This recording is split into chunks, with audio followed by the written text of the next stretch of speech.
I was surprised when my family invited me to my sister's wedding, after years of silence, but wasn't so surprised when they used me as a stepping stone, so she could shine. So I made sure she fell hard. After years of radio silence, I got a wedding invite from my younger sister, Claire. Yeah, Claire, the golden child, the apple of my dad and stepmom's eye. The one I had not spoken to since cutting off the whole toxic mess that is my family. I mean, the sheer audacity, right? 7 years of nothing, no calls, no texts, no hey. How is life? And suddenly I am invited to this big fancy wedding. It was not just the invite, though. There was a handwritten note tucked in there, Claire's handwriting unmistakable. She wrote that she missed me and wanted to fix things. I stared at it for a long time, trying to figure out if this was some kind of prank. Like, was she serious after everything that happened, after how they treated me? Now she wanted me back in the fold. For context, let me rewind a bit. Our mom passed away when I was 15 and Claire was 12. It wrecked us, as you can imagine. But while I was still trying to process my grief, my dad was out there moving on. A year later, he remarried her, Denise, the stepmom from heck. From day one, she had this unspoken mission to erase every trace of my mom. Family photos gone, my mom's favorite decor packed up and thrown out. I was devastated, but Claire, she clung to Denise like she was some kind of savior. I could not blame her. She was just a kid, and she needed someone. But me, I could not stand Denise or the way she controlled everything. Things got worse as we got older. By the time I went to college, Dad refused to help me financially. His reasoning, I needed to man up and learn responsibility. Meanwhile, he was showering Claire with everything: college tuition, a brand new apartment, even a car, all paid for without a second thought. I was juggling part-time jobs, barely scraping by, and trying to build an event planning business from scratch. Denise, of course, dismissed it as playing around, while Claire was the star of the family, excelling in school and apparently deserving of all their support. Eventually, I had enough. After years of feeling like I was the outsider in my own family, I cut ties. No dramatic confrontation, no big fallout, just silence. I stopped calling, stopped visiting, and focused on building my life. I threw myself into my work, and honestly, I thrived. My business grew beyond anything I ever imagined, and I was finally in a place where I did not need anyone. Not Dad, not Denise, not Claire. Which brings us back to the wedding invite. At first, I wanted to toss it in the trash. Why should I care? They did not care about me when I was struggling to get through school, when I was scraping together enough money to buy groceries, when I needed a family. But something stopped me. Maybe it was curiosity, maybe it was the note from Claire. I could not tell if she was genuine or if this was just another one of Denise's manipulations. Either way, I decided to go. If nothing else, I figured I could show up, see how things played out, and leave if it got too unbearable. Here is the thing, I was not planning to go empty-handed. Despite the years of animosity, I still wanted to do something nice for Claire. I offered to help plan her wedding, give her the full service from my company at a massive discount. She politely declined, saying Denise had already taken care of everything. That stung a little, not going to lie, but hey, I had done my part. I had extended the olive branch. The ball was in their court. So there I was, prepping myself for the big day. I knew walking into that venue would stir up a lot of old wounds, but I convinced myself it was worth it. Maybe Claire was sincere. Maybe this was her way of reaching out, of trying to make amends. I did not have high expectations, but I held on to a sliver of hope. The night before the wedding, I could not sleep. Memories of the past kept flooding back: holidays, where I sat on the sidelines while Claire got all the attention, conversations where Denise belittled me in front of Dad, moments when I realized I was not part of the family anymore. I told myself it did not matter. I was going to the wedding for Claire, not them, and if things went south, I could always leave.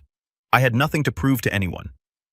The next morning, I put on my best suit, got in my car, and drove to the venue. I arrived early because, well, that is just how I am. I am a planner, always have been. The place was breathtaking: high ceilings, lush flowers, the works. They had clearly spared no expense. As I walked through the doors, I felt a mix of nerves and unease. This was my first time seeing my family in almost a decade. Would they welcome me, ignore me, tear me apart? I had no idea. When I spotted Claire, she looked radiant. She came up to me, gave me a warm hug, and thanked me for coming. For a moment, I thought, okay, maybe this will not be so bad. But then I saw Denise. She was standing off to the side, watching me like a hawk. Her smile did not reach her eyes, and I could tell she was not happy I was there.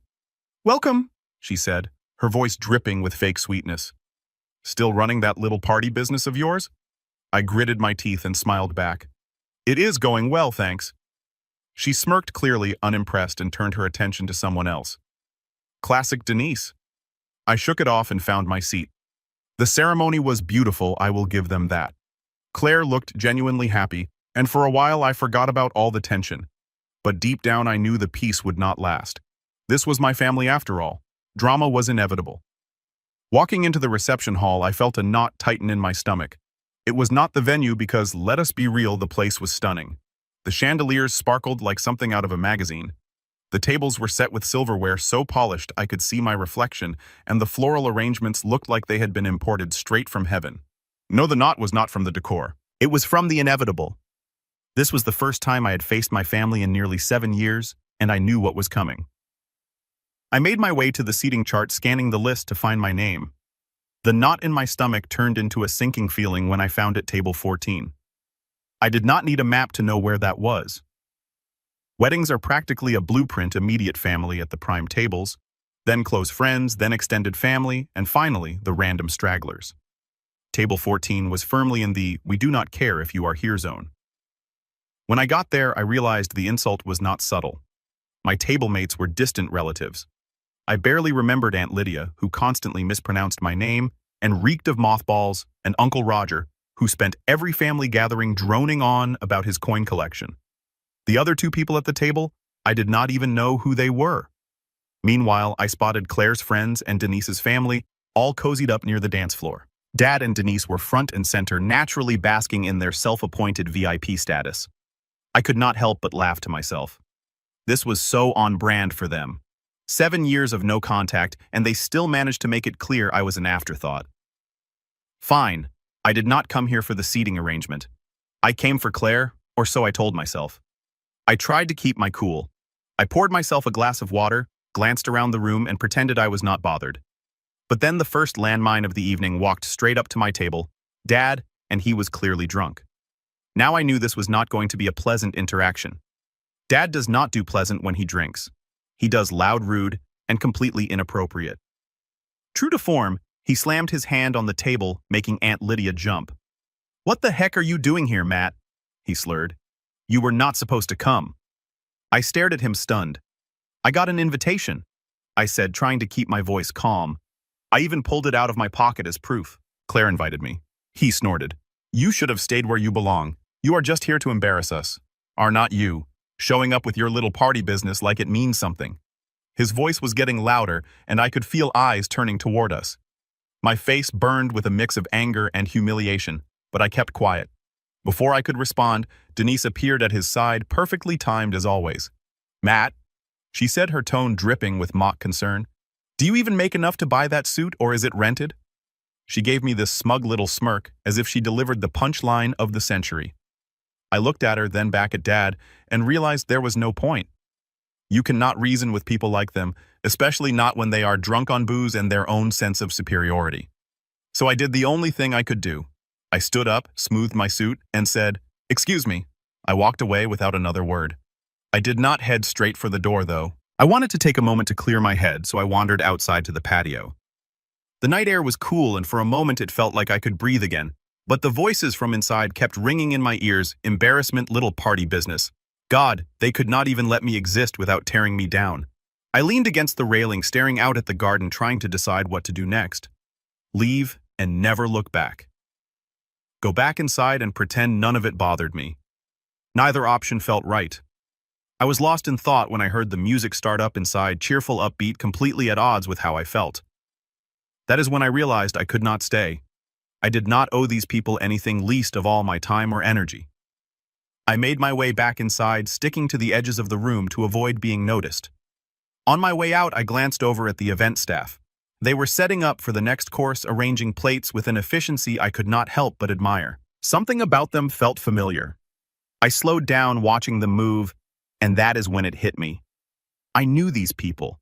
These were not just random staff members. They were my employees. My mind raced.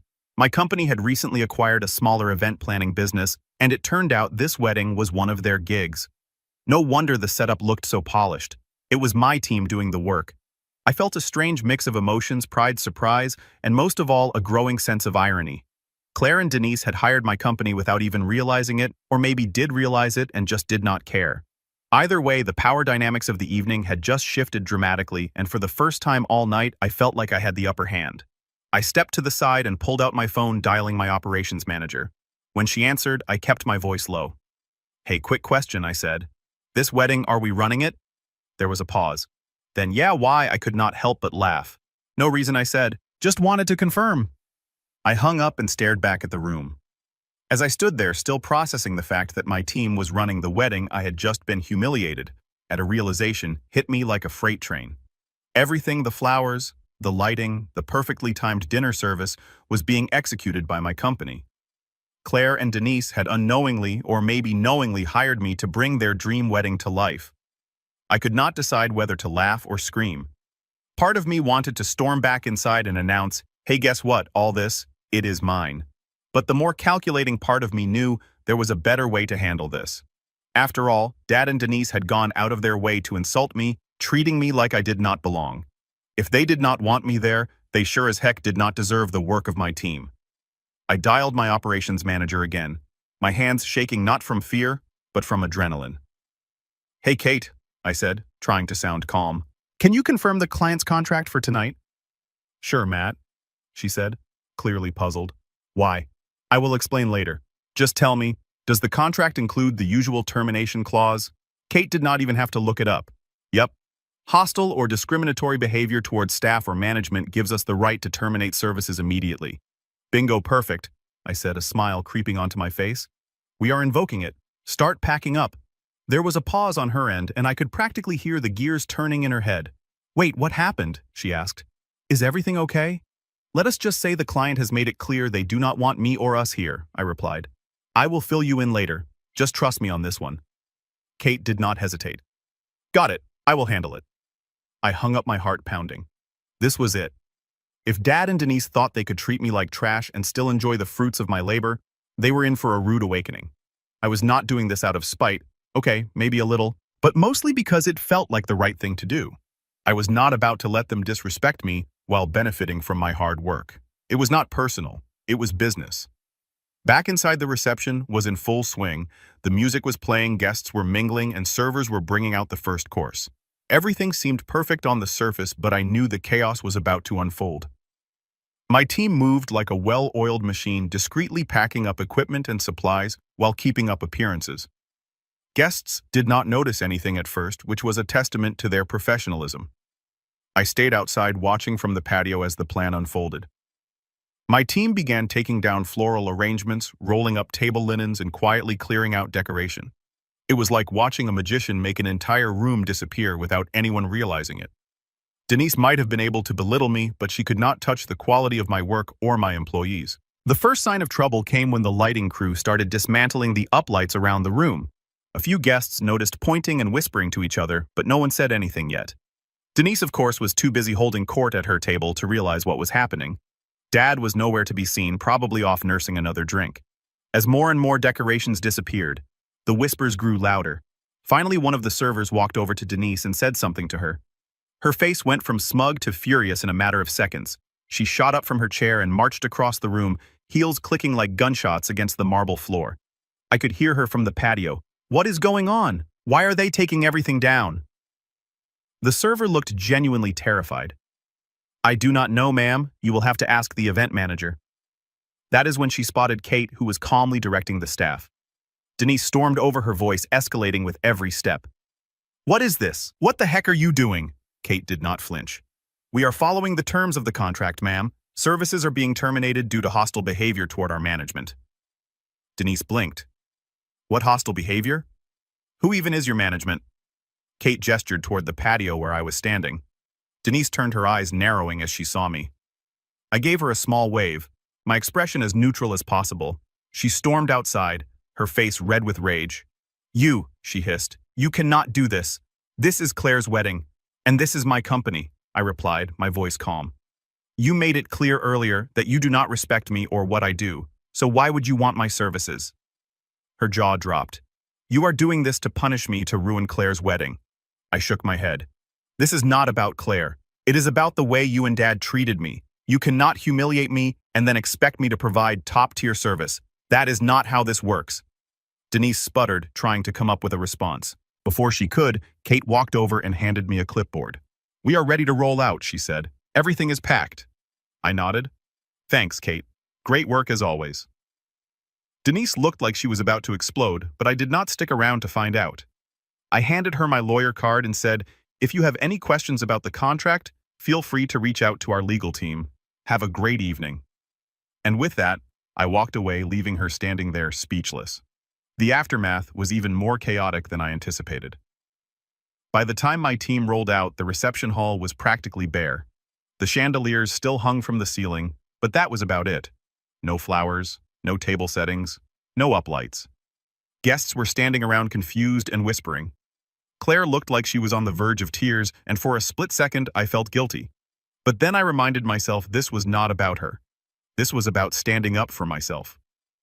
The drive home from Claire's wedding should have been satisfying. I just orchestrated one of the most legendary mic drops of my life. But as the taillights of my team's trucks disappeared in my rearview mirror, I could not help but feel conflicted. This was not how I imagined the day going. Still, I knew I had made the right call. For the first time in a long time, I stood up for myself, not just as a business owner, but as a person. And while the night did not go the way I had hoped, I was not going to let that stop me from moving forward. This was just the beginning. I did not have much time to dwell on it, though, because the fallout began almost immediately. The first inkling of chaos hit my phone about 20 minutes into my drive, text messages, missed calls, voicemails all flooding in. Denise predictably led the charge with a string of angry texts. They were long and rambling, filled with accusations that I had ruined everything and destroyed Claire's big day out of spite, each one more dramatic than the last. Denise was not just angry, she was furious, the kind of furious where every sentence ends in an exclamation point, and the entitlement practically drips off the screen. "I cannot believe you did this to Claire," she started. "You are a selfish, vindictive little boy who cannot handle someone else being happy. You ruined this family's reputation. Do you have any idea how humiliating this is?"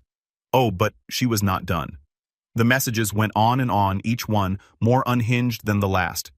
She accused me of sabotaging the wedding out of jealousy, called me pathetic, and even demanded that I refund the entire cost of the event. Yes, refund.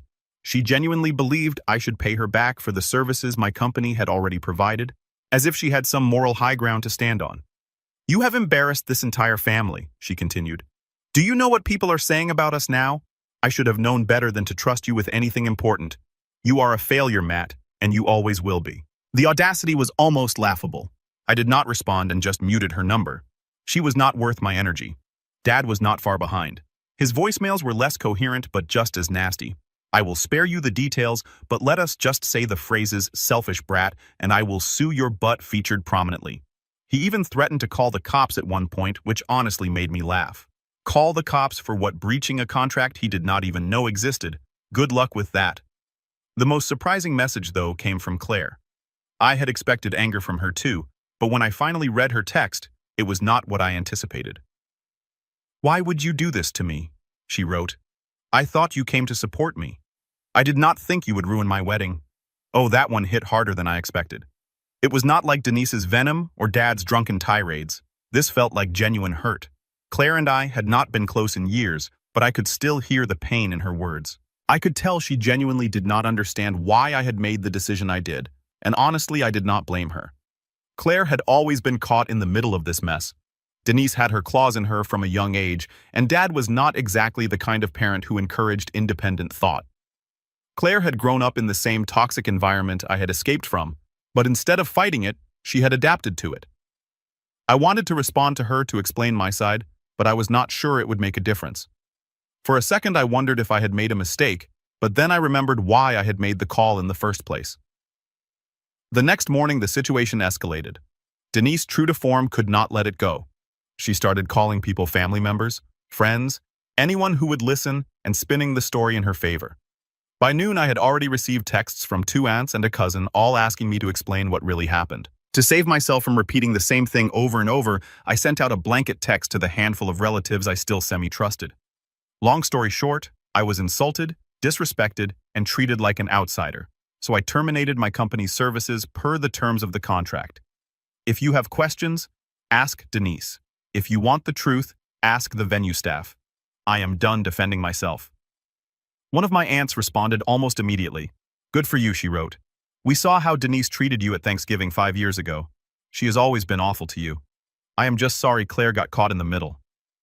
Her support caught me off guard. I had spent so many years assuming the entire family had written me off that I had not even considered the possibility that some of them might be on my side. It was a small comfort in the middle of a storm. Then came the unexpected fallout from the guests. By the afternoon, I started getting emails and inquiries, business inquiries. Apparently, word had spread among some of the wedding attendees about what had happened, and a few of them were impressed with how my team had handled the situation. One woman, who I vaguely remembered as a family friend of Claire's in-laws, reached out to say she admired the professionalism of my staff. I heard what happened, she wrote, and I just wanted to say, your team handled everything with incredible grace. It was clear the issue was not with your company, but with the family. I am hosting a charity gala in a few months and would love to work with you if you are available. Talk about a silver lining. I responded immediately, thanking her for her kind words and setting up a time to discuss the event. Within a few hours, I had received 3 more similar emails from other guests. It was surreal. The same wedding I had been accused of ruining was now turning into free publicity for my business. Denise's attempts to humiliate me had backfired spectacularly. Of course, Denise was not done. By evening, she had escalated her campaign against me to the digital realm. I discovered she had left a scathing review about my company online, accusing us of being unprofessional and unreliable. The review was filled with outright lies, claiming we had arrived late, provided poor service, and abandoned the event without warning. Thankfully, I was prepared for this. I contacted my lawyer immediately, and within hours we had sent Denise a cease and desist letter warning her that any further false statements would be treated as defamation. The review was removed the next day, and as far as I know, she has not tried to post anything else since. Denise had apparently decided to escalate her entitled tantrum to new heights. The next morning, while I was reviewing my emails, I got a call from my lawyer. You are going to love this one, she started, her tone dripping with sarcasm. Claire's family is threatening to sue you for breach of contract. I actually laughed out loud. You are kidding, I said. On what grounds? They are claiming you abandoned the event and caused irreparable damage to Claire's wedding, my lawyer replied. They are demanding a full refund and additional damages for emotional distress. The absurdity of it almost made me spit out my coffee. Emotional distress because I enforced a clause they agreed to? That is rich. My lawyer chuckled. Do not worry, Matt. This is nothing more than a scare tactic. Their lawyer, if you can even call him that, sent a laughably vague letter with no specifics. I will draft a response, but they do not have a leg to stand on. A few days later, Denise's attempt at a lawsuit reached its next ridiculous stage. Their lawyer, who I later learned was one of Dad's poker buddies, sent another letter claiming my decision to terminate services had caused public humiliation and significant financial loss. He even threw in some inflated numbers for the supposed value of the event decorations and catering services. The best part, the letter also accused me of being malicious and vindictive for taking down the decor during the event. The plaintiff's family was subjected to public embarrassment, it read. The abrupt removal of event services tarnished the reputation of the hosts and caused irreparable harm to their social standing. I could not stop laughing as I read it. Denise was genuinely trying to paint herself as the victim in a scenario she had entirely created. The irony was so thick you could cut it with a knife. My lawyer, however, was far less amused. They are trying to throw mud at the wall and see what sticks, she said during our next call. Their entire case hinges on the idea that you violated the contract, but the clause you invoked is ironclad. We will respond formally, and I will make it clear that pursuing this further will only waste their time and money. The legal back and forth dragged on for about 2 weeks. Denise and Dad kept pushing, likely because their lawyer did not have the guts to tell them they had no chance of winning. Meanwhile, my lawyer was working behind the scenes to compile all the evidence we needed to shut this down for good. We had everything: the original contract signed by Claire, which clearly outlined the termination clause, witness statements from my staff, who had been present when Denise's hostile comments were made, and the venue security footage from the venue. The cameras had captured everything, including Dad's drunken tirade and Denise berating my team. When the footage was brought to their lawyer's attention, the case crumbled almost instantly. My lawyer sent a final letter laying out the evidence in excruciating detail and warning them that if they continued to pursue the matter, we would countersue for defamation and legal fees. 2 days later, I got an email from my lawyer. They have dropped the case. No further action required. The most surprising fallout, though, came from Claire's new husband, Adam. He called me a few days after the wedding. I almost did not answer, but eventually out of curiosity, I answered. "Hey, Matt," he said, his tone awkward. "I know Claire wants to talk to you," he continued. "She feels terrible about everything. She is just, I do not know, scared. She is stuck between you and Denise, and it is tearing her up." I sighed. "I get it, but if she wants to talk, it has to come from her. I will tell her," he promised. I hung up feeling strangely hopeful. Maybe Claire and I still had a chance to mend things, maybe not. Either way, I had finally stood up for myself, and that was a win in my book. A few weeks after the chaos settled, I got a text from Claire. "Hey, can we meet up? I feel like we need to talk." I stared at the message for a long moment, unsure of how to feel. On one hand, it was Claire reaching out, the same Claire who had stayed silent while Denise and Dad humiliated me at her wedding. The same Claire who had watched my company, the company I built from nothing, get insulted and then did not say a word as I walked out. On the other hand, I could not shake the nagging doubt. What did she want from me now? Was this an actual olive branch, or was she just here to smooth things over for her own sake? Against my better judgment, I agreed to meet her. "Sure, let me know when and where," I replied. We met at a small cafe one I used to go to back when I was starting my business. It was neutral ground, but I could not help but feel a tension in the air as I walked in. Claire was already there, sipping a coffee. She looked up and smiled, an awkward, forced smile that did not quite reach her eyes. "Hey," she said, gesturing for me to sit. "Hey," I replied, taking the seat across from her. There was a long pause before she spoke. "I am really sorry about everything that happened at the wedding," she began. "It got so out of hand, and I know Denise and Dad said some things they should not have." I raised an eyebrow. "Some things?" She shifted uncomfortably in her chair. "Okay, a lot of things, but you have to understand they were stressed. Weddings are a lot of pressure and emotions were high. It was not personal." I let out a bitter laugh. "Not personal, Claire.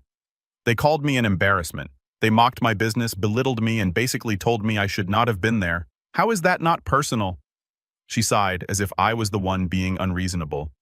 "Look, I am not saying what they did was right, but you pulling out the way you did was not fair either. You ruined the reception, Matt. People are still talking about it." There it was, the real reason she wanted to talk. "So this is not about what they said or did," I said, my tone icy. "This is about how it made you look." "That is not what I am saying," she replied quickly, though the defensive edge in her voice told a different story. "I just think you could have handled it differently. You did not have to punish everyone because of what Denise and Dad said." I stared at her, trying to decide if she actually believed what she was saying or if she was just parroting Denise's narrative. "Punish everyone," I echoed. "Claire, they hired my company. They insulted me, the owner, in front of everyone. They did not even bother hiding their disdain. You expect me to just stand there and take it?" "I expected you to think about someone other than yourself," she shot back. "This was not about you. It was my wedding. Do you know how humiliating it was when everything fell apart? People were asking me what happened, and I did not know what to say.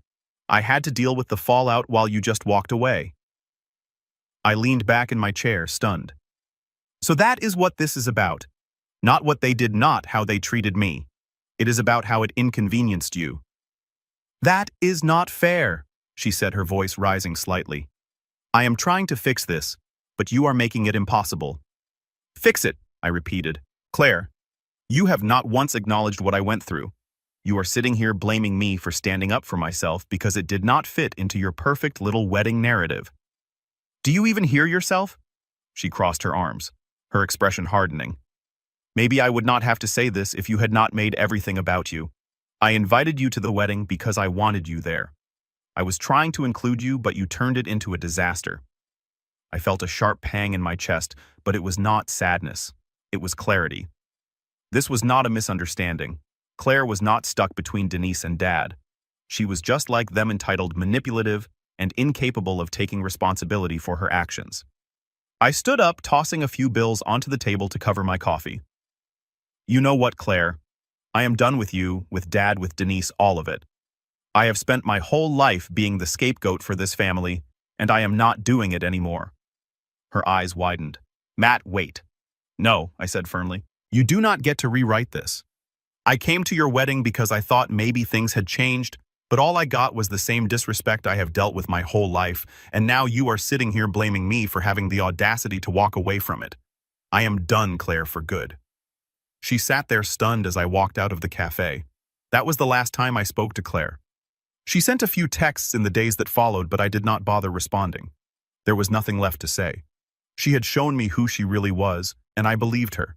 As for Denise and Dad, I cut them out of my life completely, and it was the best decision I had ever made. In the months that followed, my company thrived thanks in part to the wave of new clients who had been impressed by how professionally my team handled the wedding fiasco. Denise and Dad might have tried to tear me down, but all they did was make me stronger. And Claire, she became just another part of my past. I stopped wondering if she would ever see things differently, because it did not matter. Family is not about blood. It is about respect, and none of them had shown me any. And honestly, I do not regret a thing.